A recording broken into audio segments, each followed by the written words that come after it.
Hello, namaste to all of you.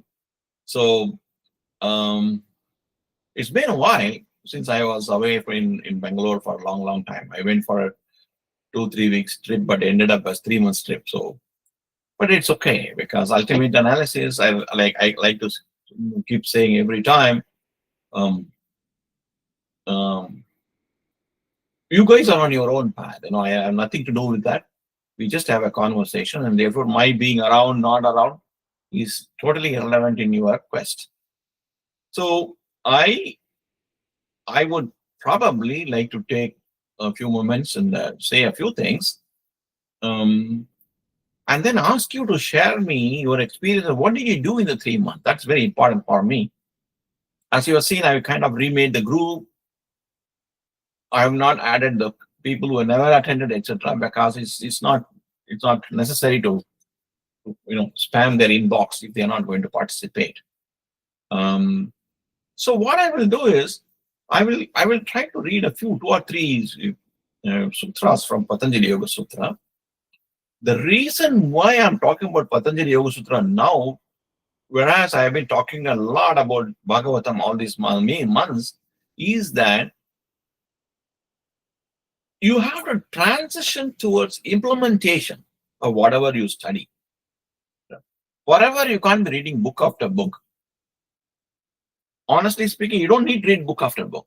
Any one good book should be enough. And our Bhagavatam and Vedas and Upanishads are so structured, it's almost near impossible for you to complete any one book in your lifetime because it's so structured that way. I mean, makes you think. If you're simply reading, you can finish multiple books. That's what happened in what is called Upanyasa, Pravachana, where somebody sits and everybody listens, and this guy keeps on talking and everybody listens. That's not what it is today. What we're doing today in our session forever, for the last 10 years, 15 years, which I've been doing is we are not doing that. We're talking about helping each other in critical thinking, critical inquiry, and more importantly, whatever our current understanding is, implement in day to day and see how it works. And implementation is the only thing which can produce result. Like Upanishad says, knowing is not being. You can define what a king is, but what's the point? You're not a king. It's important to be a king rather than knowing about the king. Therefore, what I will try to do is mention a couple of Patanjali. Why Patanjali Yoga Sutra? In Bhagavatam, we talked about we Kapila Samvada with his mother Devahuti. If you remember, that's all about Ashtanga Yoga, the Vaishnava Ashtanga Yoga. It's Vishnu, the central piece. Whereas Ashtanga Yoga, Patanjali or somebody else would keep it neutral. They may not talk about Vishnu at all. They would have talked about Ishwara, if at all, as a passing reference. It's more about you, more about your structure of your psyche, or more about your beliefs, your attempts, and your path. The focus shifts from the book to your efforts, which will produce results. That's what Patanjali Yoga Sutra is all about. There are other books like this, but we talked about Patanjali Yoga Sutra. Since it talks about implementation, what is implementation? Essentially, if after months of studying Bhagavatam, we understand that we have a structure, we are not the body, we are not the senses, we are not the mind, we are not the intellect, so on and so forth, which you have talked multiple times. We also talked about the Sankhya model of 24 sattvas, which constitute our psyche, all that we have talked about. The implementation means realizing that in experience, not theoretically by word meaning, and for which we talked about yama, niyama, pratyahara, so many different things we talked about. And then finally came down, after 5, we came down to saying that there has to be a dharana, dhyana, and samadhi anubhava. For dharana is a concentration, right? What we do in concentration?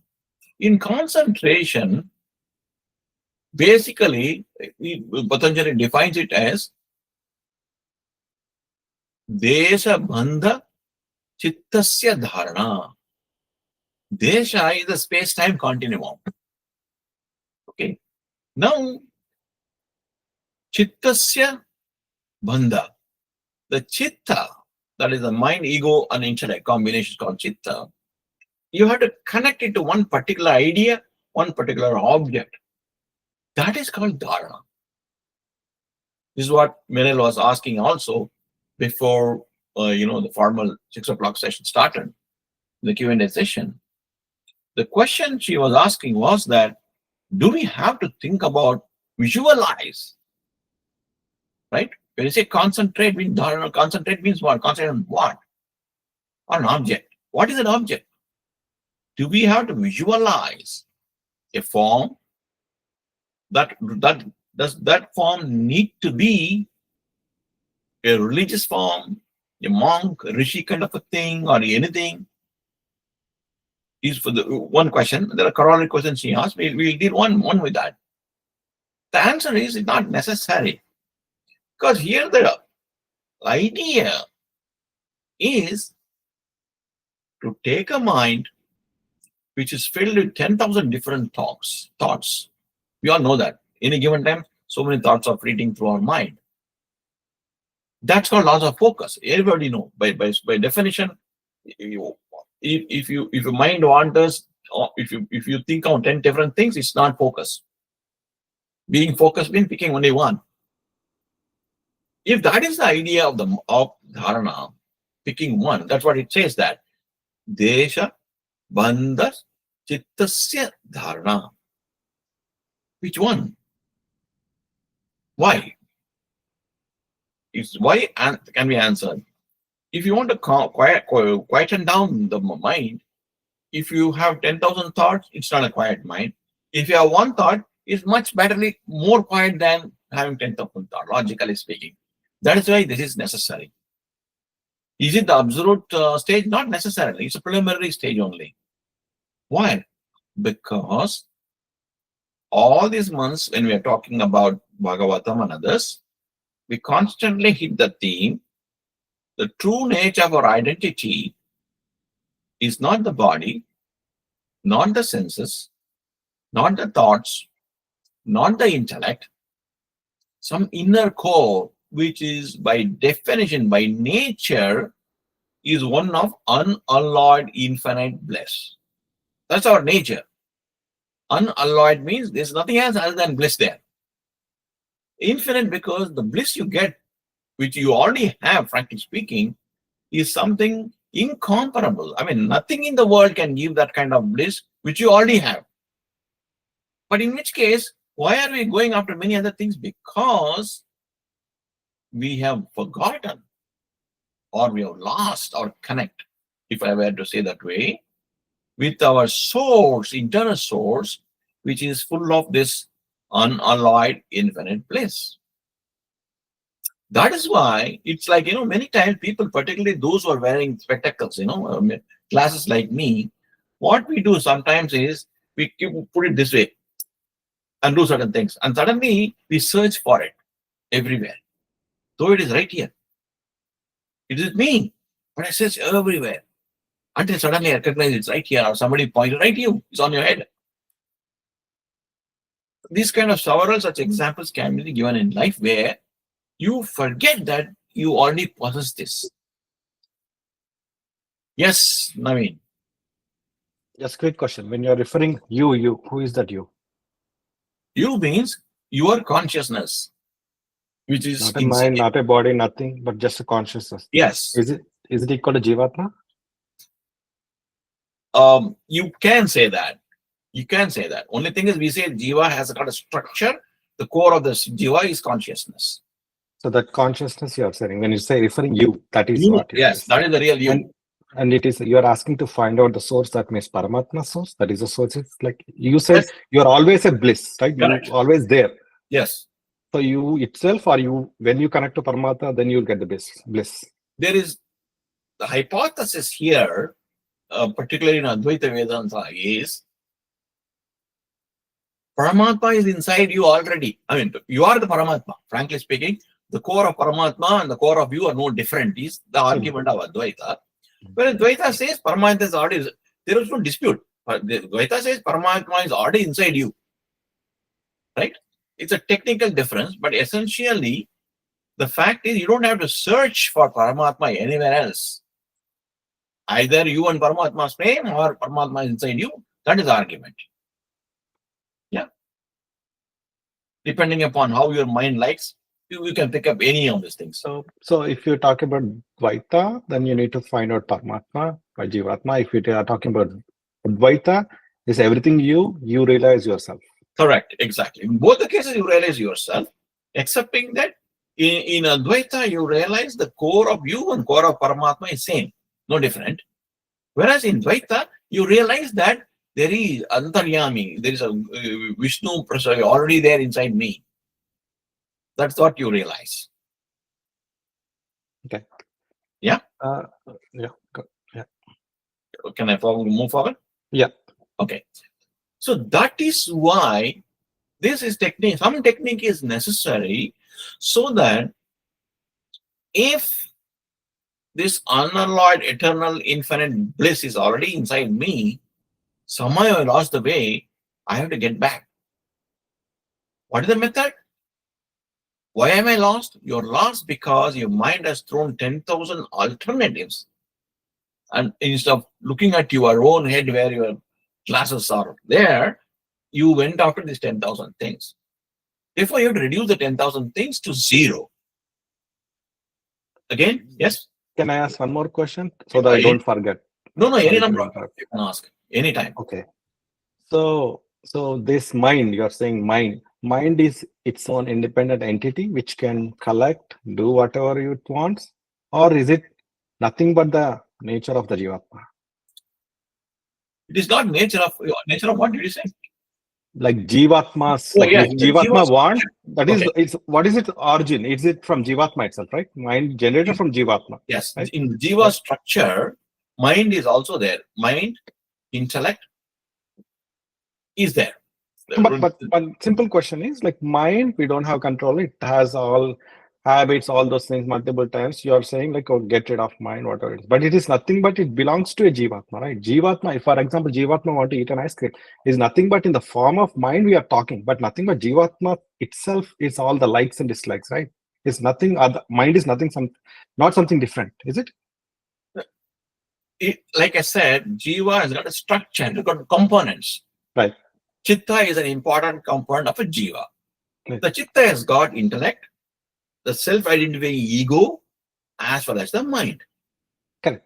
But whatever mind says is nothing but core is connected to Jivatma. It's like Jivatma, I want to eat an ice cream that it's telling through its components, like There- hands, all those, right? Yes, The yes. core is come from like if I want to pick up a glass.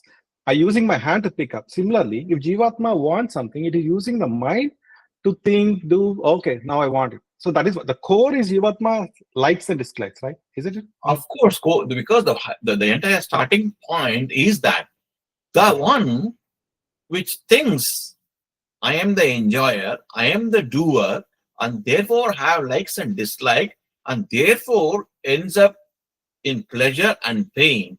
That entity is called jiva. Okay. Right? Hmm. It's not jiva, it's not clinically waiting and watching. No. When you say That is Jiva, why, Jiva is different from Jivatma or Jivatma both no, no, same? no. It's a two different names are used. Oh, To okay. differentiate from Paramatma, it Okay. is called a jivatma. Okay. Sometimes people get confused, if you simply say Atma. Therefore, a jivatma is your specific identity. Paramatma is the super identity. Right? But jiva is generally the nomenclature which we use, right? Mhm. The entity which has egoistic identification driven by likes and dislikes, thinking that I am the doer, I am the enjoyer, gets into this business and therefore enjoys the pleasure and suffers the pain. That entity is defined as the jiva. Yes, Rashmi? Um, does the intelligent factor play a role in self-realization? Or, for example, if they say, "Are you there?" I don't need my mind to say, "Are you there?" Yes, I'm there. I can say, "Are you Rashmi?" or "Are you there?" So my question is, does it play a role in realizing yourself? Do we need that intelligence factor in realizing self-realization? Absolutely. Intelligence is one of the tools, a very powerful tool which we use to analyze. For example, it is the nature of mind to confuse you. It can tell you are there, it can tell you you're not there, it can tell both at the same time. The nature of mind is like that. So it is the intelligence which tries to take these quote unquote noise or signals, whatever you want to call, analyze and come to a conclusion saying, no, it's not true. Right? Like, for example, you may be dreaming that the lion is pouncing on you. The mind is agitated, etc. And suddenly you wake up. At that waking moment, mind is not sure where are you. Are you still in the jaws of lion or not? The intelligence tells you, don't worry, that was a dream, not reality. You are in the safe, environs of your own house. Therefore, so the intelligence, that is the viveka or the intelligence principle, is the one which takes the multiple options which thrown by the mind and using its current strength, take a judgmental call saying what it is and what you should be doing. Yeah, that's a very powerful instrument. Without intellect, it's very hard to retrace the step and get into your source of bliss. Yes, you want one more question? Don't we practice for that go beyond intellect? That shouldn't we do that instead of focus on intellect? You are right. Ultimately, since when we make a statement that I have intelligence and my intelligence is telling me to accept the mind's recommendation or ignore the recommendation, when we say that, it is pretty obvious intelligence is our object. If you're able to recognize you have intelligence, the logical meaning of the statement is you are not intelligent, you have intelligence. That means intelligence is the object for you, in which case intelligence itself can be a problem, in as much as it helps a lot in rationalizing, removing the cloud, creating a judgment for you. In as much it can do, intelligence itself can be a problem. Therefore, it is important for us to go beyond intelligence. If you recall all the conversation we have had in so many months, Annamaya Kosha, we have to cross. Pranamaya Kosha, we have to cross. Manomaya Kosha, we have to cross. Vijnanamaya, that is the intelligence layer, we have to cross. Then only we get into Anandamaya Kosha, the center point of the bliss. You have to cross even the Vijnanamaya, that is intelligence layer as well. Because one of the stunning or a paradoxical, whichever you want to call it, point is more intelligence, or rather stronger the intelligence, more could be the deception. Because intelligence has the power to give an alternative hypothesis which may not be true. That's why it's called intelligence. It has the power. Mind is only agitation. It cannot decide. But that is why, in fact, the unending debates going on for last thousands of years in India, that if you say the Ishwara is the most intelligent principle, Brahman is the most intelligent principle, and we are the same, how can we forget the path, disconnect ourselves from the source of bliss, and go after 10,000 stupid things? Doesn't sound logical is the question. Actually, it's more logical than logic is. You need intelligence to deceive yourself. You got to think about this point. Therefore, we have to go beyond intelligence, for which only the starting point is Desha Bhajya Chitasya Dharana. You have to take your mind away from 10,000 different things and fix it to one thing. Then what happens? Tatra pratyaya Aikatanata Dhyanam. Correct. Tatra, there, what happens? Unwavering, continuous thought process toward the object, that is called dhyana. Eka tanatha. That means only one. That is called dhyana. Now, to Miral's question before the whole thing started, do we need to visualize?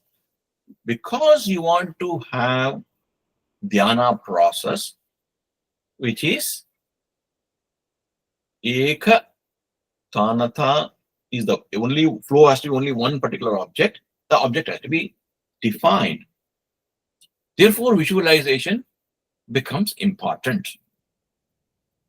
Then what happens if you successfully move from the dharana concentration to dhyana process? We are not only able to select one particular thought or one particular object, you are able to sustain the flow of thought to only the one object.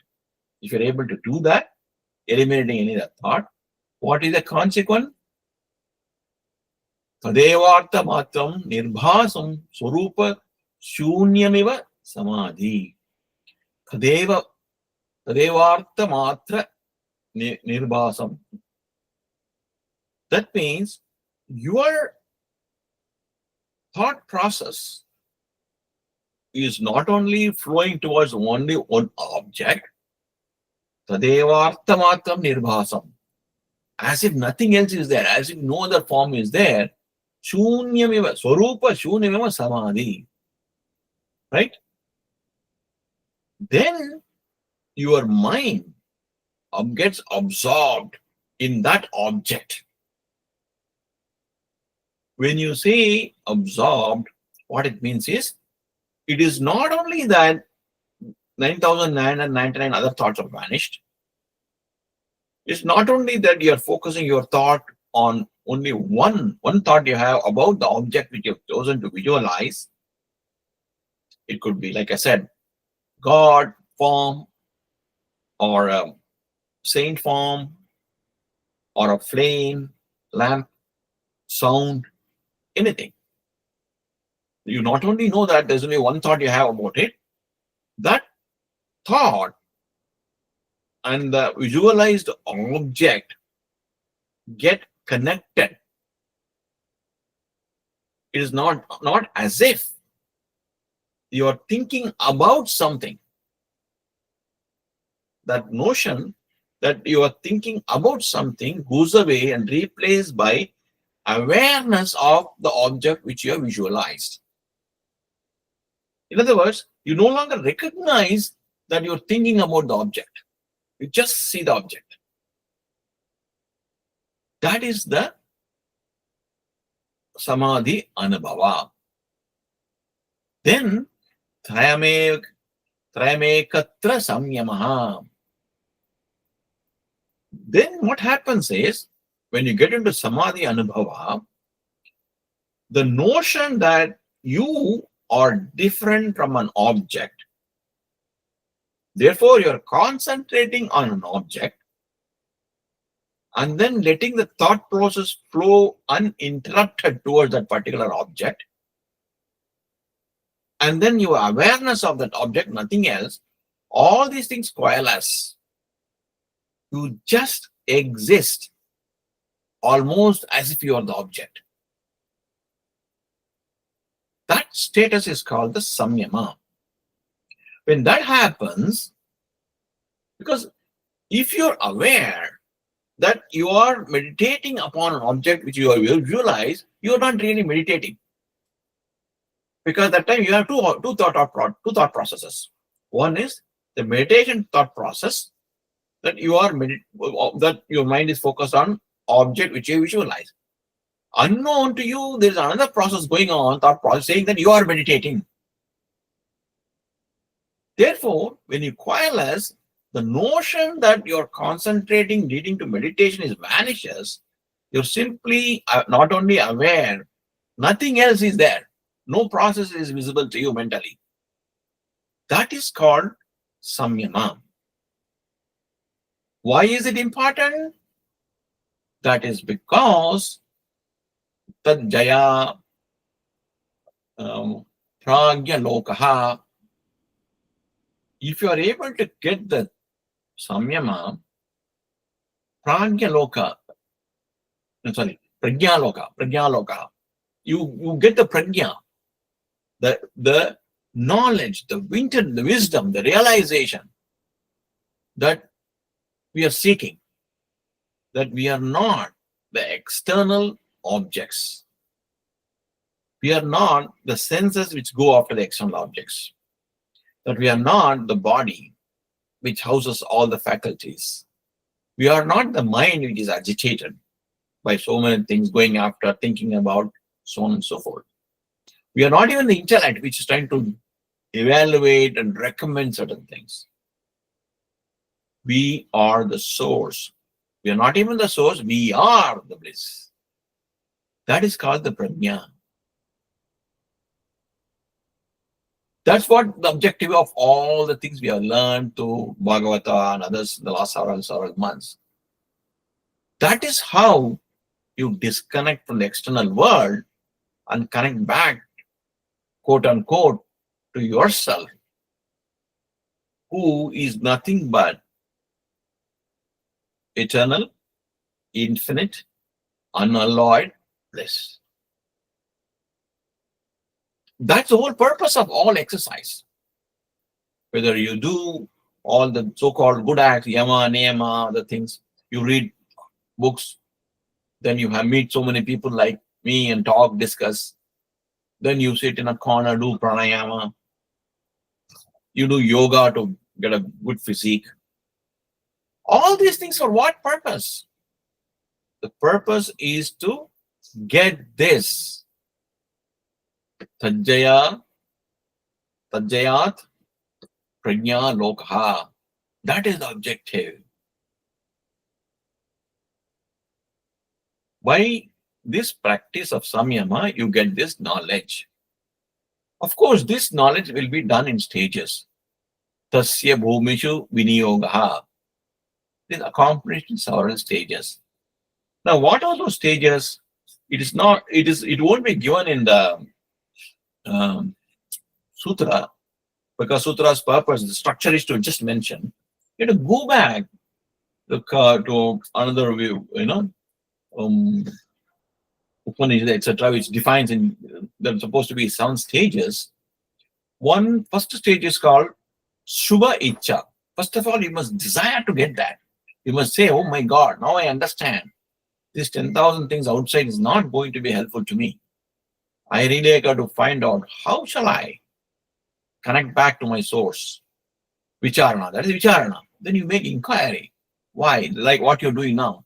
What is the method? What should we do? Why should we do? Should I visualize an object? Should I not visualize an object? Right? Then what happens? Tanumanasi. Then slowly you take your mind away from the 10,000 different things. Then the next stage will be Sattvapati, where your mind is pure with sattvic thoughts. You're not very angry, nor you dull, lazy, active, positive. Then you get into another stage called Asamsakti. Asamsakti, you start developing non-attachment. Why? Logical. Why this stage you determine that 10,000 things are not real source of happiness. So slowly you take your mind away. Right? Then Padartha Bhavana. Next 6th stage is Padartha Bhavana. Then you clearly able to understand. Padartha is the way you define the various entities in the world. Physical, non-physical, so many different ways Padarthas are defined. You clearly understand our Jivatma, which you mentioned, Naveen. The core of that is the real bliss. And that is different from everything else, which is not the source of infinite bliss. That is the Padartha, differentiate between entities. Your own core is an entity, Jiva is an entity, the whole body is an entity, external objects are entities, the pleasure and pain you get are entities. Likewise, there are so many entities are there. That bhavana, padartha bhavana you get, which is what?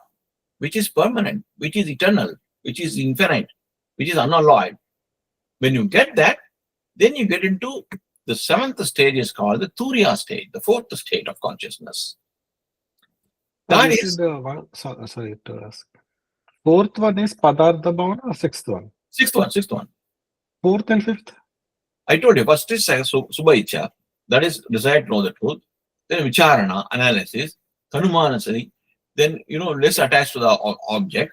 Sattvapati, fill your mind with good thoughts, sattva only. Then Asamsakti, non-attachment. Then Padartha Bhavana 6. 7 is, I can send you this PDF so that you can have it for your records. So, Turiya state. Turiya state of consciousness is defined, if you recall, not a waking state, not a sleep state, not the dreamless sleep state, is beyond that. When you get into Turiya state, now we will answer Miral's question. Once you get into Miral state, to the Turiya state, all constructs, definitions of, if you remember the 24 principles in the Samyama model, definitions of Prakriti, Mahat Tattva, the ego identification principle, the intelligence, the mind, the senses, all kind of, we talked about Karmendriya, Jnanendriya, etc. All those things are vanished because you transcend that. Therefore, intelligence also gets sublimated.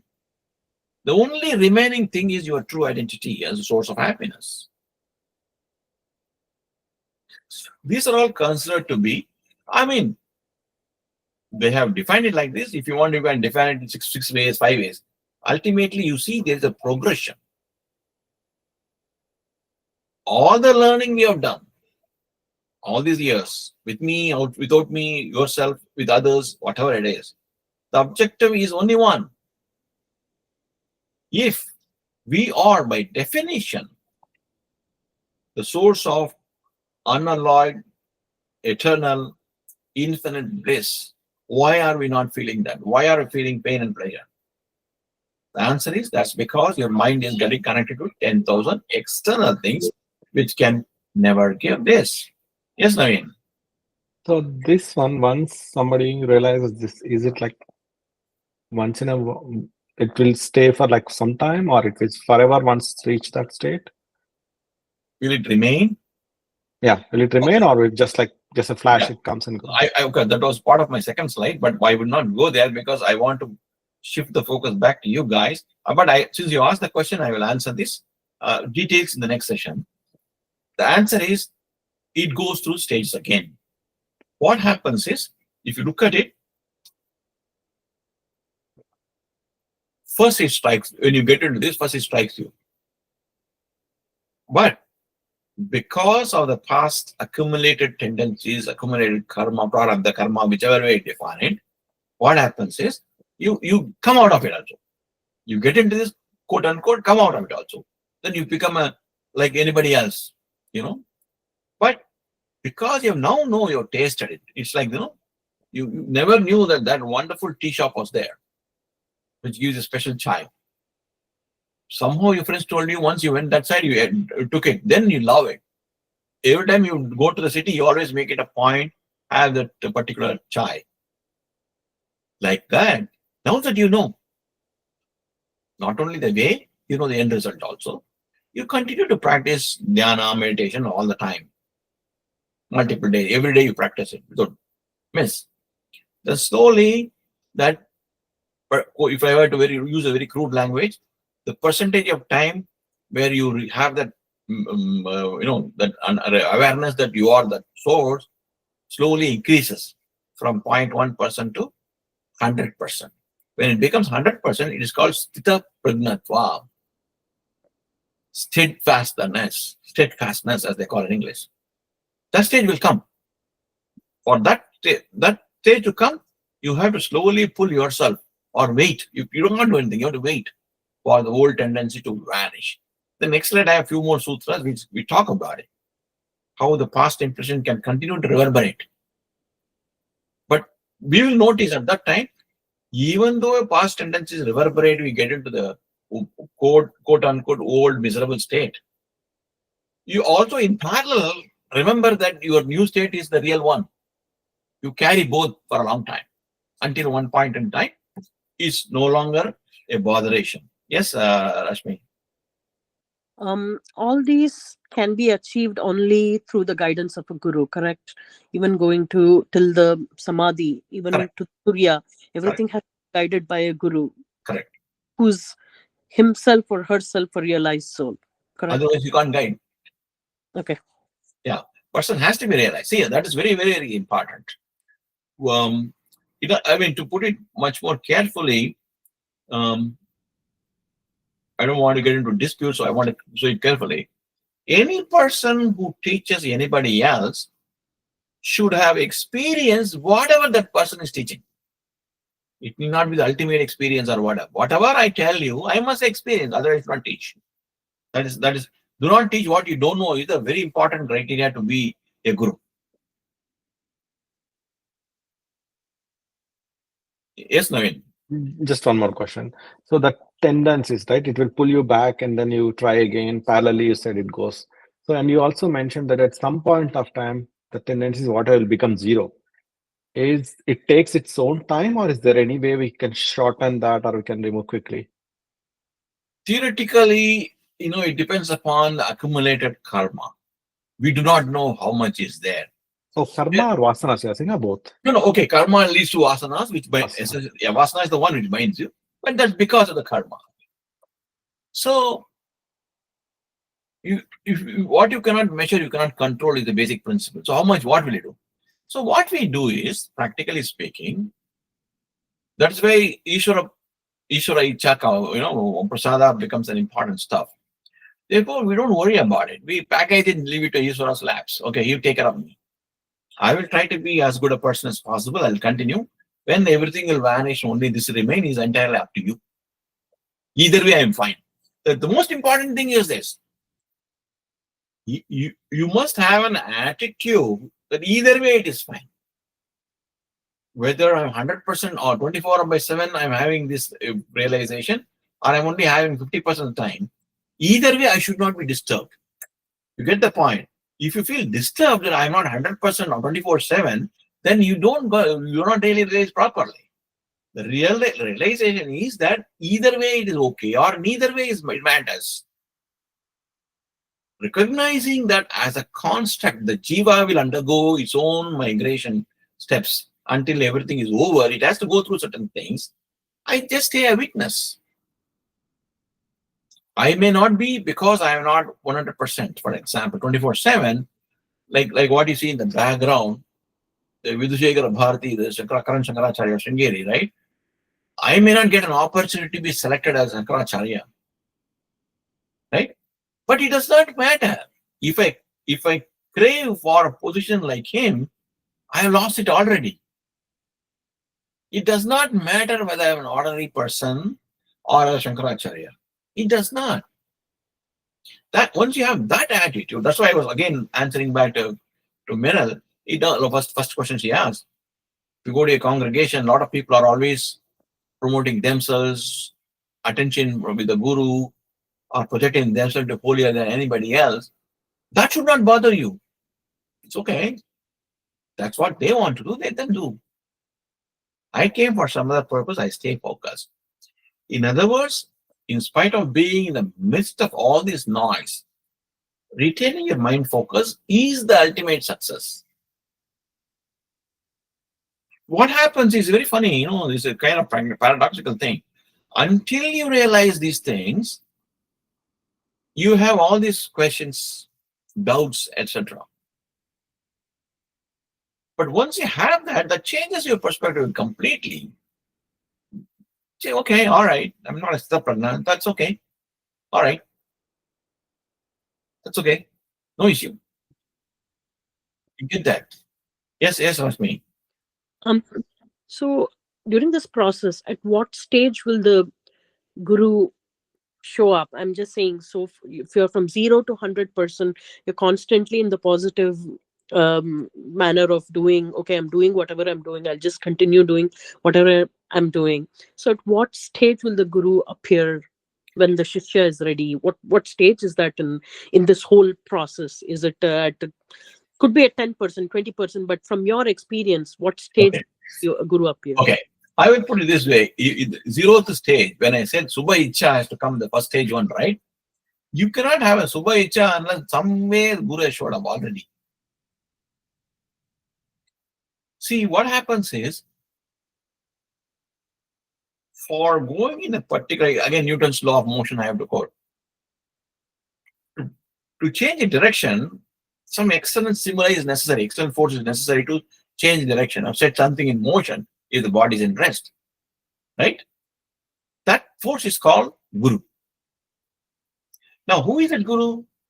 The Guru who probably takes you over from 4th stage to 7th stage could be different from the Guru who triggered you from 0th stage to 1st stage. We don't know. Because understand one thing, Guru is a principle, right? Guru is not the person. The person, Vidhushekara Bharati, who is sitting in my background, he is not the person as a person. I mean, he's not the Guru as a person. He is a percept. Guidance is the percept. Guide is the Guru. Because luckily, fortunately, I have met him. I met his Guru Bharatirtha. I was initially working with, under the guidance of Bharatirtha's Guru Abhinav Vidyatirtha. Now, when I look at all the three people have been different. They all come from different background, different parts of the country, and they talk differently, they approach strategy, everything is different. But the essence of what they teach is no change. There's a continuity. That's why it's called a Guru Parampara, we call. There's a continuity, because to think a Guru is a person is a fallacy. If you extrapolate this concept, right? Why did I go to Sringeri? Because my college leader Umesh took me there. Otherwise, I didn't even know that Sringeri. Though I am from Karnataka, I never knew this. Therefore, he took me there. So maybe he is the 0th person. But then why did I get attracted to Umesh? There are 10,000 students in the college, in the university. Why did I get attracted by Umesh? Everybody met. In fact, many of my classmates, whom I met last year, were saying, oh my God, all of us met Umesh, we never even bothered about him. Only you pursued him. They said that. Why? Because in my teenage, I was reading by a lot of books about Ramakrishna Paramahamsa. So maybe Ramakrishna Paramahamsa is the -1 step, which triggered me to notice and get attracted by Umesh. Then the question arises, why did I first of all read Ramakrishna Paramahamsa? I don't know. Because at that time I was 9, 10 years old, 11 years old. I don't know why. One possibility I can guess is maybe because my father died when I was 9 years old. That shook me. Perhaps. Maybe my father, as a dead body, is the -4th person. Who knows? It's difficult to send out. But why I'm telling my personal example is to assure you at every stage in your life, there's always somebody who is leading you. That is the biggest assurance I can give you. We have to first of all drop the notion that in 2031, July 17th, my Guru with this name of that shape will appear. Wrong. He will never appear then, if you have that notion. There is my wife used to say often, which is very true, everybody is born with the Guru. Ishwara, when Ishwara is inside you, as Antaryami, what more can you ask? The only thing is, when that voice, divine voice, calls and tells you, you have to listen. That is the point. You won't listen because you compare notes with others. Everybody will say different things. They are all in different trajectories. A lot of people who don't believe in God, a lot of people who don't believe in Vedas. So it is their right, their movement. You don't have to get agitated by that. But you should not be influenced by what others say. Then what happens? Again, dharana comes into the picture. If you block other things, your inner voice comes. I'll tell you, very simple way. Forget about God, Ishwara, this, that, etc. In common life, I will tell. All of us know very well there is something which we cannot define properly, but something called conscience is there in all of us. There is something in us tells us when you want to go or something wrong, it tells you, don't do it. It is wrong. We still do it. That's a different matter. But even everybody knows very well that something tells you not to do it. We call it as conscience in English. That is God's voice, Ishwara's voice. Yes, Naveen. Sorry, just a quick question. So, how will you differentiate that it's nothing but not an intellect, but it's a conscious? So intellect also, if you have knowledge, it will also ping you.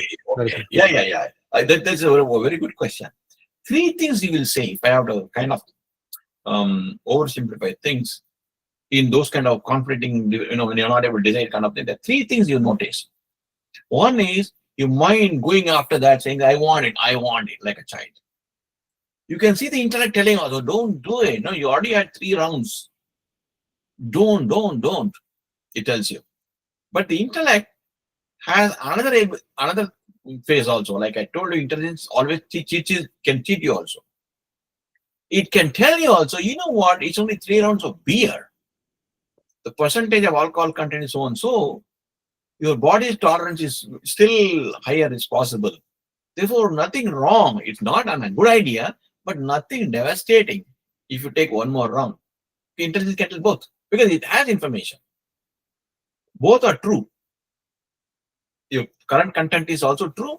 So you're still a gap to before Satya is also true.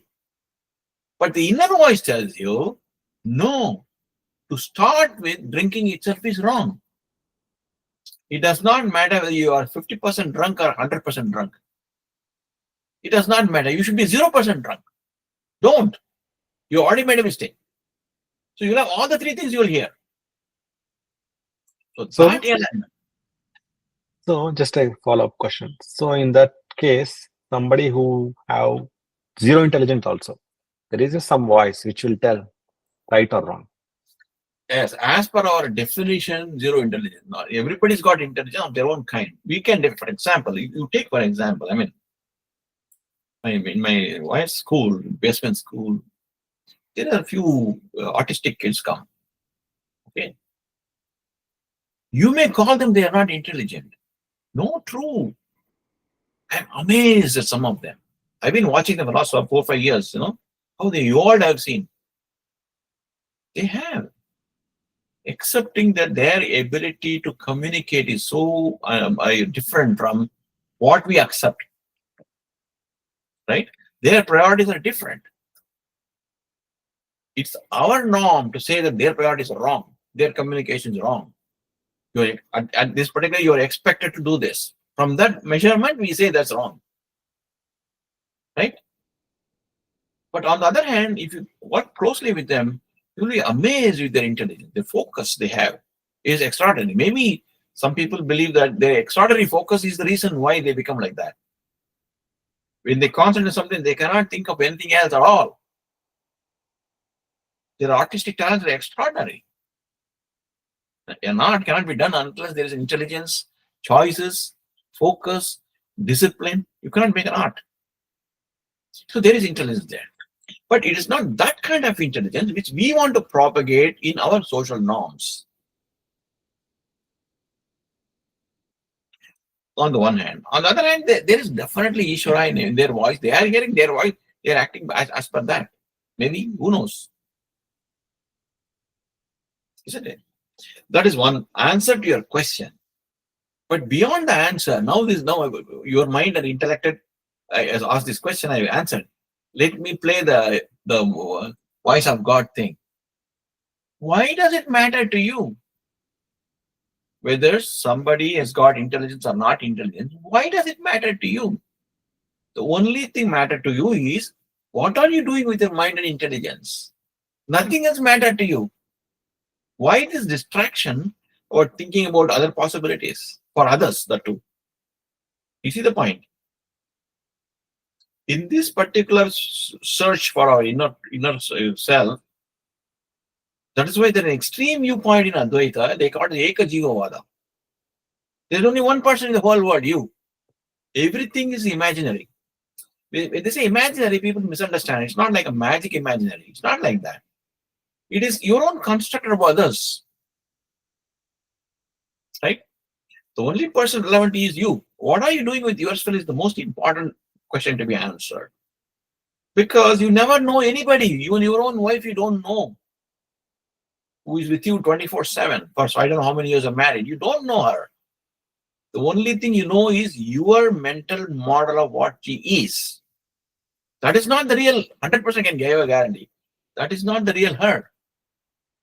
And you will never get to know the real her. That means every person, not only your wife, every person is like that. It means you have created your own universe mentally, populated with your version of what others are, and based on that, you're interacting not only with your version of what they are, you're interacting the same way with the real they are also. That is why conflict comes. You're calibrated your understanding, your decisions, your behavior, your actions based on your version of who they are. Since who they really are is very different from your mental model of who they are, and yet you interact with the who they are really, the way you react with mental model of who they are, that is why conflict arises. Do you get what I'm trying to say? Yeah. Yeah, Presumption, right? Presumption. yeah, exactly. That we call exactly. So presumption is a wonderful word. Therefore, Ekajivavada is positioned. Why this construct of Ekajivavada? Therefore, don't bother. Let everybody live their lives. What am I doing? Am I doing the right thing? I'm oversimplifying, but still I'm saying this way to help you understand. Am I listening to my inner voice, God's voice? Why am I not able to follow it even though I listen? What shall I do? This is what you do. Ashtanga yoga is what you do.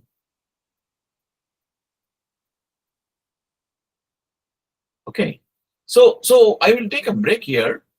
I want to understand from you guys, in the 3 months when I was not here, what were you doing? I mean, what did you do? I mean, is there anything practically you tried something? Or you just, okay, Patty is not there, shut it down and went on with other life and then came back to this? How? What was your 3-month strategy?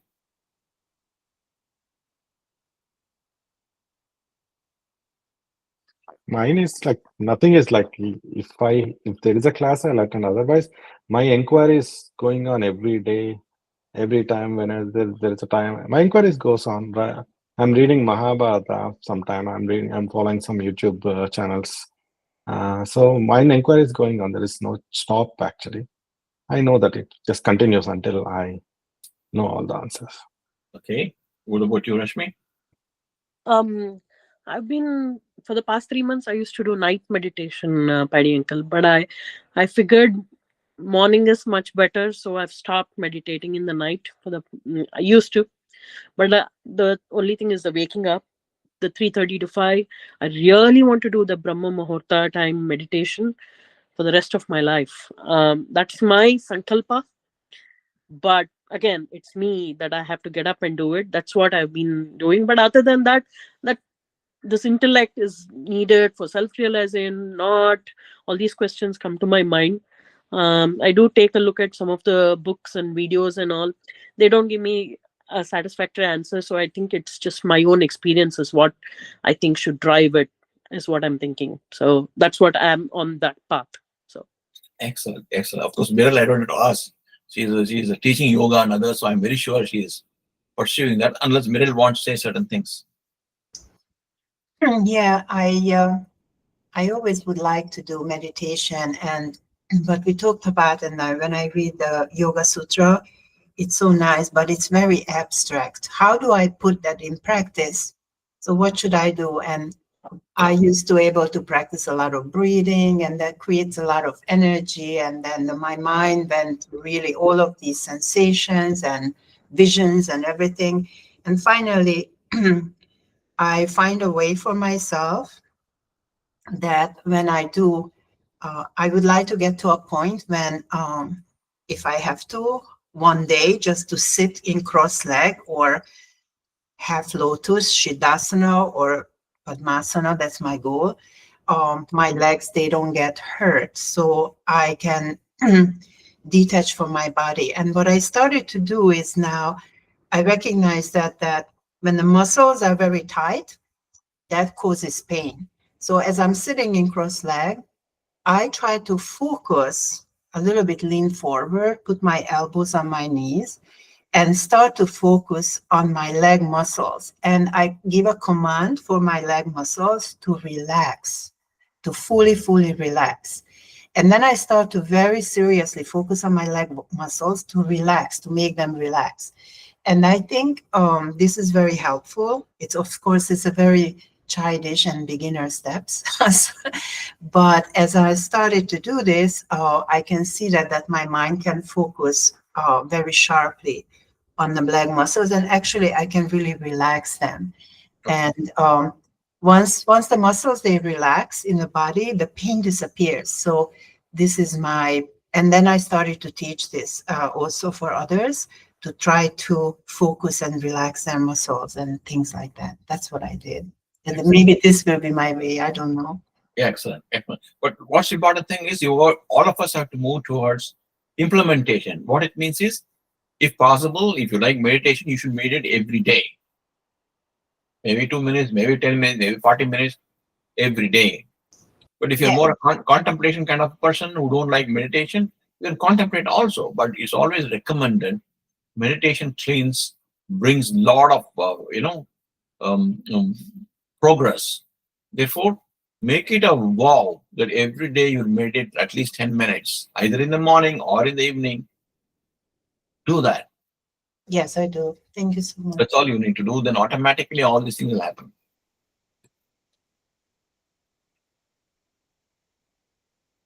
Because like I said, if you look at the 7 steps, what I mentioned, right? Vicharana is only the second step. Then you move further in getting into what we call as a Padartha Bhavana, right? That comes out of meditative practice.